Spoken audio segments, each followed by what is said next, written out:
కష్టపడ్డ రైతు చివరికి ధాన్యం విక్రయించుకునే సమయం ఆసన్నమయ్యే వరకల్లా అంటే అసలు సాగు కంటే ఈ పండించిన పంట దిగుబడి అమ్మకమే పెద్ద సమస్యగా మారుతుందని చెప్పక తప్పదే. ఇప్పుడు నాకున్న అనుభవంలో అసలు ఈసారి రైతు ఎదుర్కొంటున్నంత ఇబ్బంది ఇలా ధాన్యం కానీ మొక్కజొన్న కానీ వ్యవసాయ ఉత్పత్తుల విక్రయం లోపల గతంలో మున్నెన్నడూ కూడా ఇటువంటి పరిస్థితి ఎదురైనట్టు గమనించలేదే. ఇప్పుడు ప్రభుత్వం ఏదైనా కానీ గత అనుభవంతో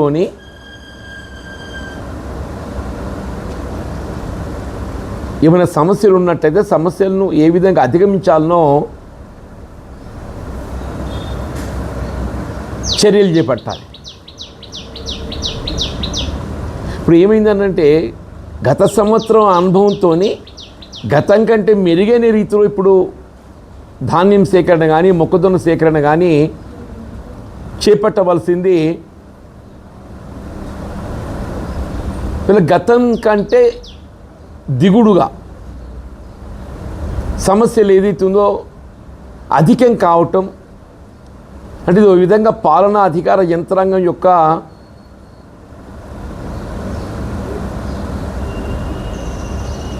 వైఫల్యం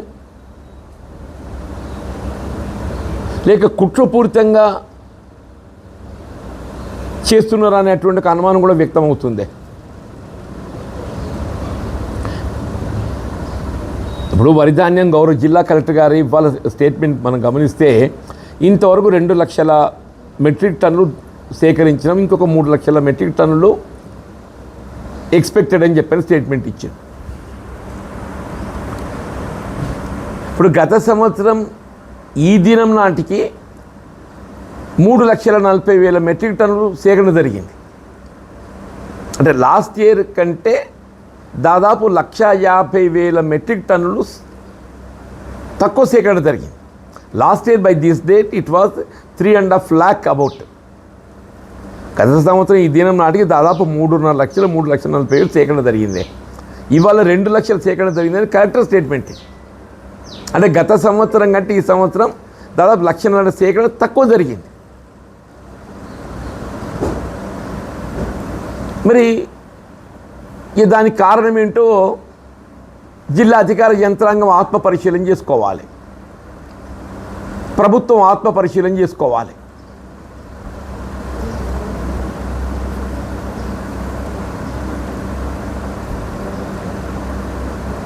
ఇప్పుడు కల్లాలల్లో తూకం వేసినప్పుడు ఏదైతుందో మనం 17 మాయిశ్చర్ని గమనిస్తాం కదా బాబు.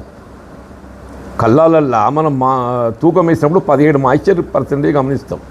అది అన్లోడ్కి వచ్చేవరకు ఏదైతుందో 8-9కి వస్తుంది. ఇప్పుడు పరిస్థితి ఏమైంది బాబు అని చెప్పంటే ఈ రైతు పెట్టుబడి సాయం మర్చిపోయిండు. కనీసం మేము పండించిన పంటను కొనుగోలు అనే కాడికి వచ్చింది.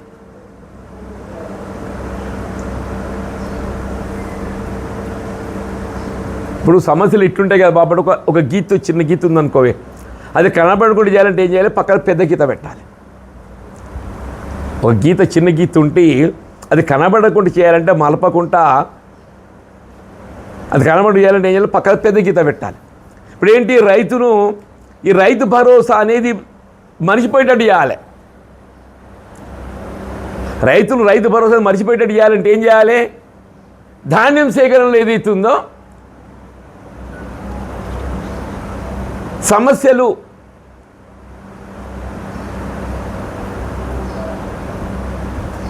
సృష్టిస్తే ఇప్పుడు రైతు భరోసా పోయింది.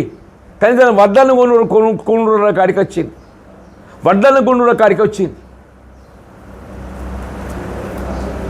వాళ్ళు రేచపల్లిలో 5 కల్లాలు ఉన్నాయి. నేను 5 కల్లాలు తిరిగి చెప్పంటున్నాను.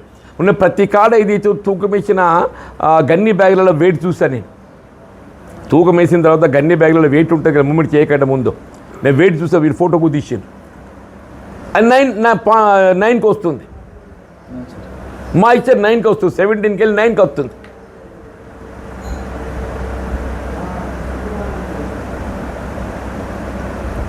నువ్వు కొత్తగా ఇంకోటి ఏం పెట్టిందంటే మిల్లులా నువ్వు బి గ్రేడ్ అయితే మేము అన్లోడ్ చేసుకుంటాం, లేకుంటే లేదని కొత్త కథ పెడుతున్నా. ఏ గ్రేడ్ ధాన్యాన్ని మరి రాయరేమో మరి. నీకు పోతారము గోదాం లోపల లేదు, మీ పోతారం గోదాంలో లేదు. పోతారం గోదాం ఏదైతుందో గవర్నమెంట్ అన్లోడ్ చేసుకుంటుంది కాబట్టి ఆడవాడు ఏ గ్రేడ్ అనే రాస్తుండు. తర్వాత ఏం చేస్తాడు దేవునికి ఎరక. మిల్లుకి వద్ద మాత్రం ఏదైతే వాడు బి గ్రేడ్ అని రాస్తున్నాడు. బి గ్రేడ్తో ఏమవుతుంది, మళ్ళీ ఒక 20 రూపాయలు పోతుంది, మళ్ళీ 20 రూపాయలు పోతుంది క్వింటల్కు. మరి నేను రెండు ఒకటే నువ్వు 43గా పరిమితం అవుతున్నావు. నేనేమంటున్నా, తూకం వేసిన తర్వాత ఏదైతుందో వెయిట్ లాస్ 5 కిలోలు పోతుంది అంటున్నా నేను కనబడకుండా. అంటే ప్రతి క్వింటల్కు 10 కిలోలు పోతుంది. ప్రతి క్వింటల్కు 10 కిలోలు అంటే 250 రూపాయలు. 250 ఇంటూ 30 లెక్క పెట్టుకుంటే 7,500. ప్రతి ఎకరా మీద రైతు ఏదైతుందో 7,500 రూపాయలు. ఇది ప్రభుత్వం నీ రైతు భరోసా పక్కన పెట్టు, ఇది ఉల్టా పోతుంది, ఇది ఉల్టా పోతుంది.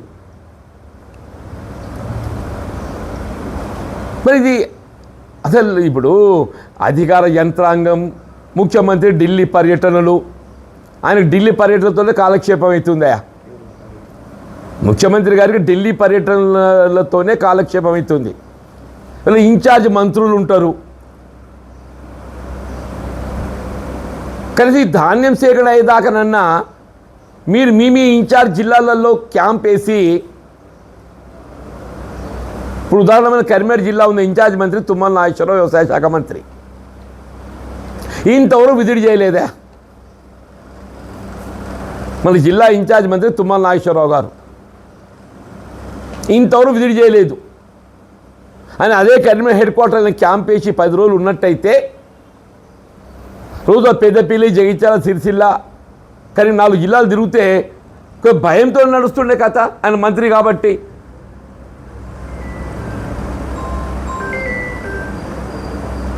ఇప్పుడు లారీ ట్రాన్స్పోర్ట్ ఫెసిలిటీ లేకపోవడంతో ట్రాక్టర్ల దార కొట్టుకుంటున్నారు.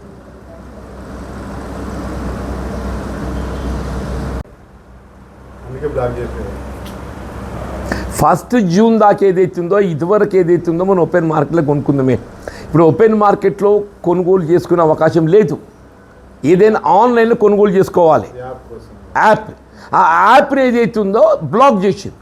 You're right. ఇప్పుడు యాప్ను బ్లాక్ చేసింది. ఇది మీకు తెలియదు ఎవరికి. ఇంకా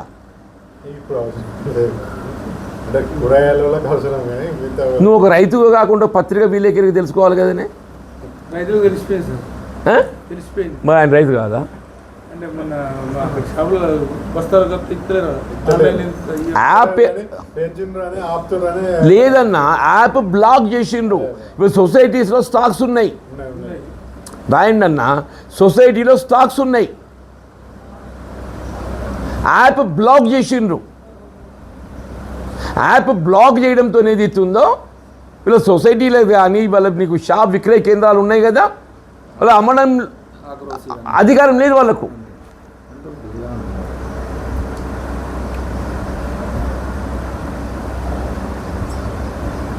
అంటే ఎరువు బస్తాలు ఏమైనా బుక్ ఏదా అని తినేదా? అది ఇది నాకు అర్థమే కాదు. దేశంలో ఎక్కర్లేదు నాకు తెలిసి. అయితే నాకు తెలిసి యాప్ సిస్టమే కానీ ఇవాళ యాప్ బ్లాక్ చేయడమే కానీ మరి దేశంలో ఇంకెక్కడ అమల్లో ఉందో నాకు తెలియదు బాబు. రేవంత్ రెడ్డి గారు ఎక్కడ కనుక్కున్నావు దీన్ని? ఈ యాప్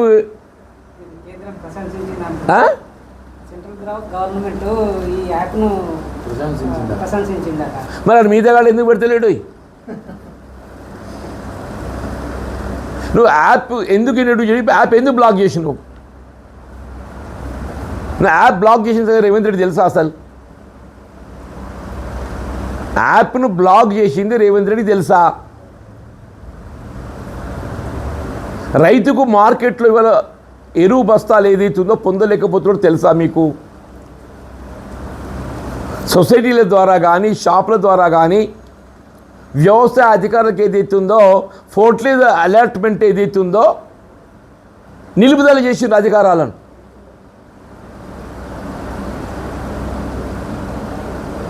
నీకు రేపు 1 జూన్కి వెళ్ళి ఖరీఫ్ ఆరంభమైతే రోహిణి ఏదైతే 24 ప్రవేశిస్తుంది. రోహిణి రేపు 24 ప్రవేశిస్తున్నది. అంటే పునాసారంభం. రోహిణి అంటే పునాసారంభం. రబ్బీ ముగిసిపోయింది, పునాస ఆరంభం. పచ్చిరొట్ట విత్తనాలు ఇంకా నీకు స్టాక్ పాయింట్ రీచ్ కాలే. రైతు పచ్చిరొట్ట విత్తనాలు చేస్తే అందుబాటులో రావాలి కదా.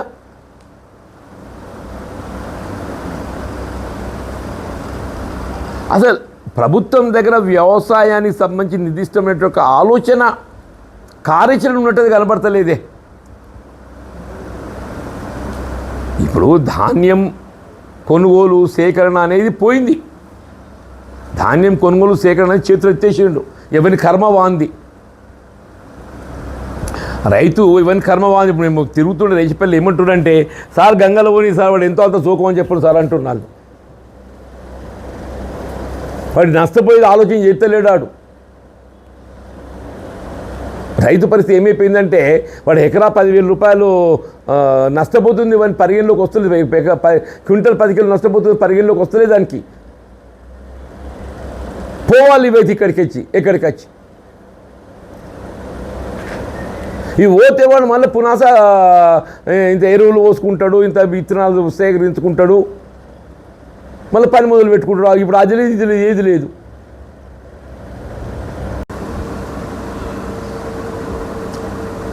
అంటే ఏంటి? నీకు తూకం వేసినప్పటికీ అన్లోడ్కి ఏదైతుందో దాదాపు ప్రతి క్వింటల్కి ఒక 5 కిలోలు అదనంగా వెయిట్ లాస్ అవుతుంది.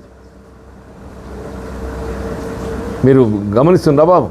తూకం వేసినప్పుడు ఎంతైతే వెయిట్ వస్తుందో అన్లోడ్ అయ్యేప్పటికీ మిల్లులో ప్రతి క్వింటల్కు 5 కిలోలు వెయిట్ లాస్ వస్తుంది. తూకం వేసేటప్పుడు ఏదైతున్నదో మీకు 3.5 కిలోలు జోకుతున్నారే. తూకం వేసినప్పుడు 3.5 కిలోలు జోకుతున్నారు. అంటే అట్లొక 5 కిలోలు పోతుంది, ఇట్లొక 5 కిలోలు పోతుంది. 3.5 అంటే 3.5 7 ప్లస్ మళ్ళీ 1.5 8.5లో ఏదైతుందో మీరు ఒక 1.5 kg 2 kg బ్యాగ్ గన్ని బ్యాగ్ లాస్ తీసేసినా కానీ మినిమం ఒక 5 కిలోలు అయితే లాస్ పోతుంది రైతు.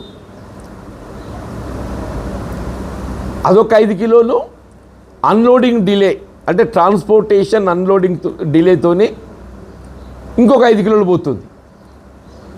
అంటే ప్రతి క్వింటల్ మీద రైతు 5 + 5 10 కిలోలు నష్టపోతున్నాడు.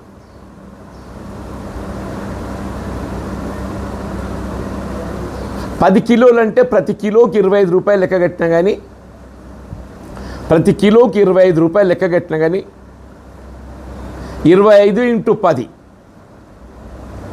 250 రూపాయలు ప్రతి క్వింటల్ మీద. ప్రతి క్వింటల్ మీద రైతు ఏదైతున్నదో ఇలా ప్రభుత్వ వైఫల్యం నిర్లక్ష్యంతో ప్రతి క్వింటల్ 250 రూపాయలు నష్టపోతున్నాడు.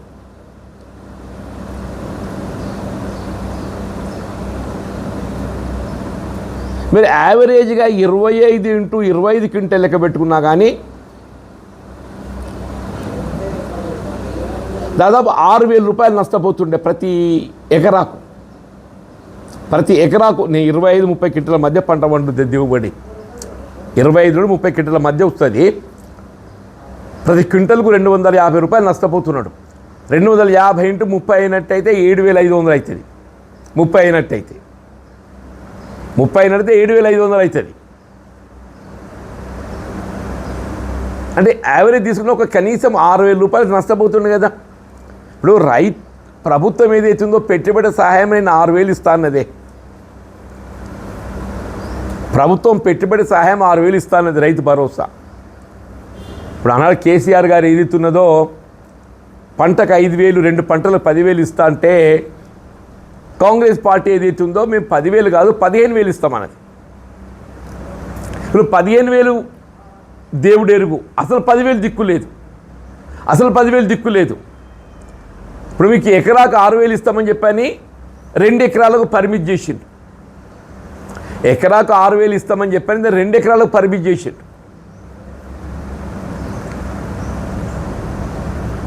నువ్వు పెట్టుబడి కల్పించలేకపోవడమే కాకుండా రైతు ఉల్టా 6,000 నష్టపోతున్నాడు. అంటే ప్రభుత్వం ఏదైతుందో ధాన్యం సేకరణలో